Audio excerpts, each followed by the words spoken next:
Olá, tudo bem com você? Nós estamos passando pela Semana Santa, estamos na véspera da Páscoa, uma data muito importante para nós cristãos. Mas você conhece a história da Páscoa? Você sabia que a Páscoa é celebrada muito antes da data da crucificação de Jesus? Pois é, Páscoa é o memorial da libertação do povo de Deus. Capítulo 12 do livro de Êxodo, Deus diz assim: Dirão aos teus filhos: Este é o sacrifício da Páscoa do Senhor, que passou sobre a casa dos israelitas no Egito e os poupou. Nessa ocasião, o povo de Israel era escravo na terra do Egito. Moisés, o líder entre os israelitas na época, estava tentando libertar de maneira pacífica o povo de Israel, mas o faraó não deixou. Então Deus avisou que se o faraó não libertasse o povo de Israel, ele ia ferir a terra do Egito com uma praga de morte dos filhos mais velhos de cada família, os chamados filhos primogênitos. Para que uma família não fosse alcançada por essa praga, não tivesse seu filho primogênito morto, Deus deu um sinal. Essa família deveria sacrificar um cordeiro e usar o sangue desse cordeiro sacrificado para pintar o batente da porta de sua casa. Esse era o sinal para quando o anjo do Senhor viesse sobre o Egito, ferir com morte aquela terra, aquela casa não fosse atingida. O castigo de Deus veio e feriu o Egito. O faraó ficou sem reação e decidiu libertar o povo de Israel. Eles saíram livres e ilesos. O sangue daquele cordeiro sacrificado salvou aquele povo de Israel da morte. Após sair do Egito e antes de chegar na terra prometida, o povo de Israel ficou vivendo 40 anos no deserto. E nessa época, Deus deu uma ordem.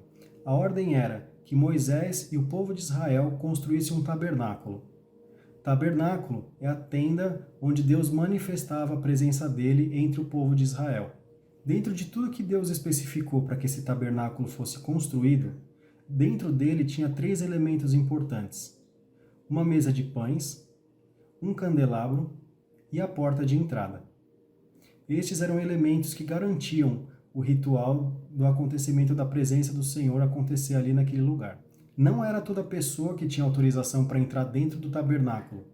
Era somente o sacerdote. E o sacerdote ele era o porta-voz entre Deus e o povo de Israel. Todas aquelas pessoas, para poderem ter um contato com Deus, precisavam da presença do sacerdote. No capítulo 4 do livro de Levítico, fala a respeito do procedimento para que alguém que tivesse pecado conseguisse obter perdão da parte de Deus. Essa pessoa deveria apresentar um sacrifício a Deus no pátio do tabernáculo. Ela levava um cordeiro ou um novilho sem defeitos, e esse cordeiro ou esse novilho, ele era sacrificado, e o sangue desse novilho era o que garantia o perdão dos pecados dessa pessoa.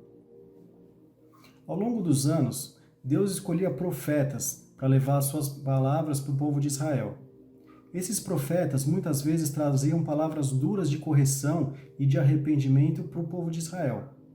Às vezes traziam também palavras a respeito das promessas da chegada do Messias, que é aquele escolhido por Deus para cumprir a sua palavra.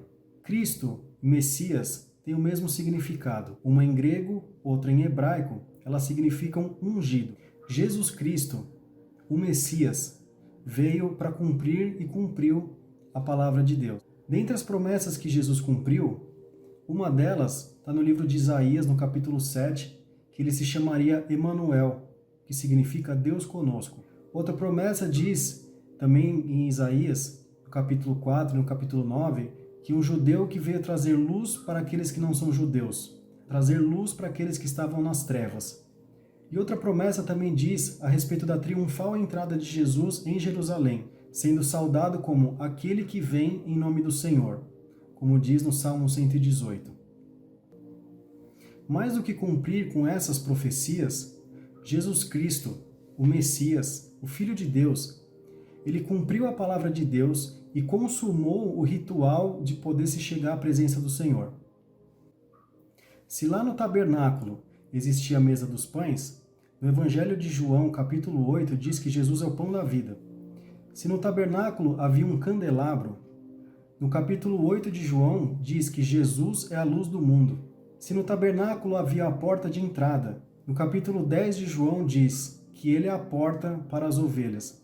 E você sabe exatamente quando aconteceu a crucificação de Jesus? Justamente na data da celebração da Páscoa. Coincidência? O capricho de Deus nos detalhes mostra o tamanho da perfeição da vida e da obra de Jesus. O castigo que nos trouxe a paz estava sobre ele.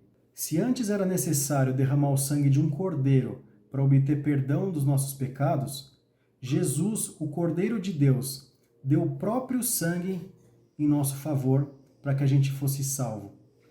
É por essas razões que Jesus é o caminho, a verdade e a vida.